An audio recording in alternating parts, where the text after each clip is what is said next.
Original பூமுட்டப்பாங்கு வந்திருக்கு தலைவரே. பூமுட்டப்பாங்கு குவாலிட்டிலாம் முறுக்கா இருக்கும் போல இருக்கு தலைவரே. ஆனால் சைடில் மட்டும் பிஞ்சிரும் தலைவரே. ஒரிஜினலாக இருந்தாலும் சரி, டூப்ளிகேட்டாக இருந்தாலும் சரி, நீ 400 குத்து வாங்கினாலும் சரி, நீ 4000 குத்து வாங்கினாலும் சரி தலைவரே, பிஞ்சு தான் தலைவரே போகும். இதான் தலைவரே கதை. இதான் தலைவரே இன்னைக்கு சர்வீஸு.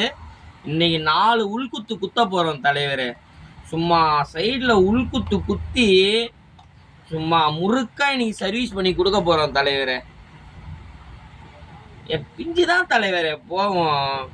பிய்யாத மாரி ஒன்றும் கண்டுபிடிக்கல. ஏன்னா காசு இருக்கிறவன் போவான், காசு இல்லாதவன் தச்சு தான் போடுவான். இதுதான் தலைவரே கதை. என்னடா இது முறுக்கலாக இருக்குது போல இருக்கே, சைடில் தைக்கவே முடியல தலைவரே. வா என்ன தலைவரே, முறுக்கலாக தான் இருக்குது உண்மையாலே. பூமுட்டப்பாங்கு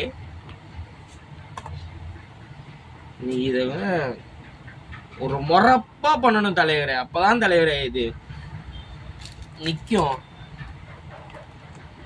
பக்காவாக பண்ணிடலாம் தலைவரே, ஒன்றும் பிரச்சனை இல்லை. இது வேணாம், இது கொஞ்சம் வேலை அதிகமாக இருக்கும் தலைவரே. அதனால் இதை எடுத்து இப்படி ஓரமாக வச்சுட்டு, இது கொஞ்சம் ஒட்டியே இருக்கா, நம்ம கொஞ்சம் ஈஸியாக இருக்கும் வேலை. இதை கொஞ்சம் நம்ம ஈஸியாக பண்ணி முடிக்கலாம் தலைவரே. இது வேற கட் பண்ணணுமே, பிளேடுங்களா வச்சேன்.